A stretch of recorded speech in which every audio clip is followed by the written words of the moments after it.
Scripture does not say perfect faith casts out fear. It says perfect love casts out fear, 1 John 4:18. That distinction is not accidental. It is theological. Because fear is not merely a response to danger, it is a response to perceived abandonment.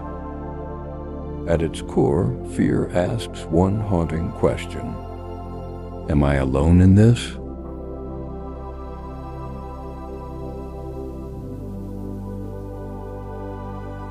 Go back to Eden.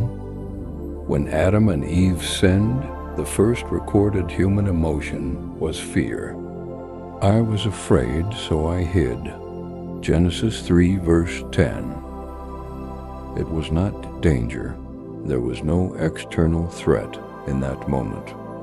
It was distance, and fractured communion produced fear. Fear, then, is the emotional fruit of disconnection. It is what happens when the soul senses distance from God, whether real or perceived. That is why fear often feels heavier than the circumstance itself. It isn't just the storm. It's the feeling that you're facing the storm alone. Modern culture treats fear as chemistry, trauma, or instinct. Those factors matter, but Scripture goes deeper. Fear reveals what we believe about God's character.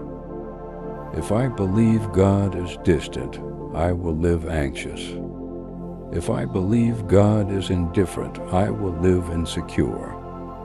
If I believe God is unpredictable, I will live defensive. But if I believe God is love, not occasionally loving, but essentially love, 1 John 4, verse 8, then fear begins to lose oxygen. My friend, perfect love casts out fear because perfect love restores communion. It answers the question fear keeps asking. You're alone. But love says, I am with you. Fear says, you're unprotected. Love says, the Lord is my refuge. No one cares. Love says, cast your cares upon him, for he cares for you. Fear weakens because it isolates the soul, but love strengthens because it reconnects the soul to its source. When Scripture speaks of God's love, it is not talking about emotion alone. It is covenant loyalty, steadfast commitment, unbreakable promise. The Hebrew concept of hesed, steadfast love, carries the idea of loyal covenant faithfulness. God's love is not fragile. It is binding. This is why Romans 8 crescendos into that unshakable declaration. Nothing can separate us from the love of God in Christ Jesus. Not death, not life, not angels, not rulers, not things present, not things to come. Fear weakens because it imagines separation. Love strengthens because it guarantees union. And union with Christ is the theological antidote to existential fear. You are not fighting for connection. You are fighting from connection. My friend, faith and love are not rivals, but order matters. Faith says God can. Love says God will, because he cares.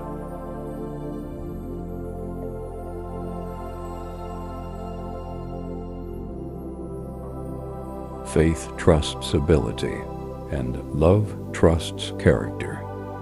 And Scripture says the greatest of these is love, 1 Corinthians 13, verse 13. Why?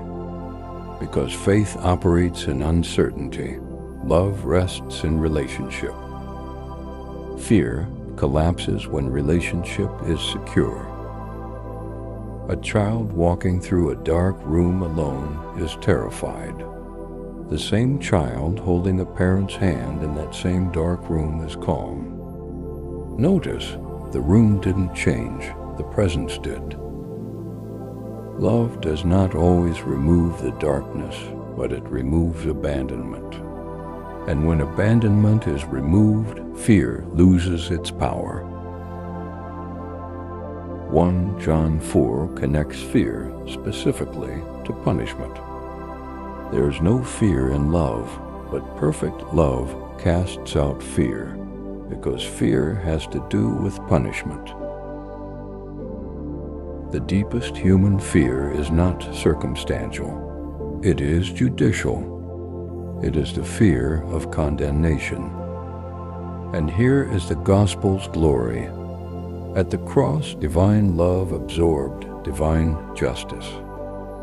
Christ did not just demonstrate love, he secured it. You are not bracing for wrath if you are in Christ. You are standing in adoption, and adoption theology matters here. Slaves fear punishment, but sons and daughters trust affection. Fear weakens because it keeps you relating to God like a servant trying to avoid discipline. Love strengthens because it teaches you to approach Him as Father. If we only try to increase faith, we may still secretly fear abandonment.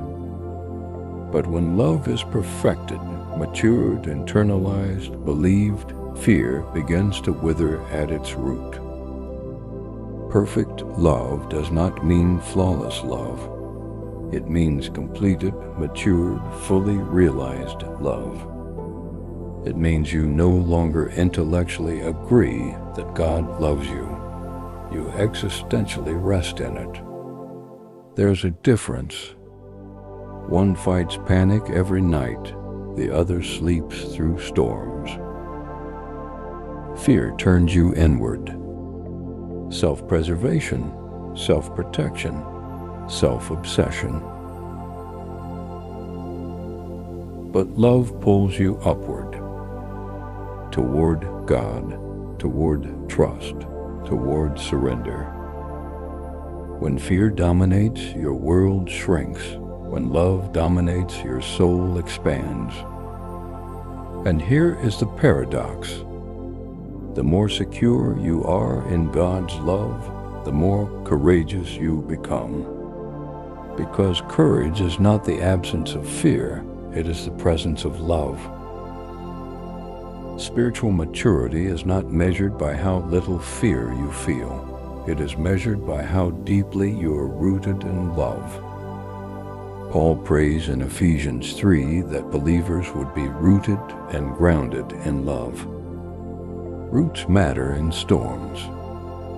If your root system is performance, fear will shake you. If your root system is reputation, fear will control you. If your root system is comfort, fear will paralyze you. But if your root system is divine love, immovable, covenant, eternal love, storms may bend you, but they will not break you. If fear has gained ground in your life, don't only fight harder. Rest deeper. Fear weakens when you try to outthink it. Love strengthens when you sit in God's presence long enough for your nervous system to recalibrate around truth. The spiritual disciplines are not ladders to earn love, they are practices to experience it. Prayer is not persuading God to care. It is positioning yourself to remember that He already does. Fear says, "You won't survive this." Love says, "I will never leave you in this." Fear says, "This is the end."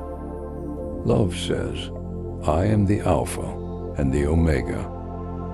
Fear weakens because it disconnects you from truth. Love strengthens because it anchors you to reality. And the deepest reality in the universe is not chaos. It is not randomness. It is not hostility. The deepest reality in the universe is this: God is love. So if fear has been loud in your life lately, don't only pray for more faith. Pray for a deeper revelation of love. Because when love is perfected in you, fear has nowhere left to live. It was a great pleasure being with you today. I hope to be back tomorrow, same time and place. If this message encouraged you, don't forget to like, subscribe, share with someone who needs hope today. And remember, faith has never been reasonable in the eyes of the world, but God has always honored obedience. May the grace of the Lord Jesus Christ and the love of God and the fellowship of the Holy Spirit be with you all.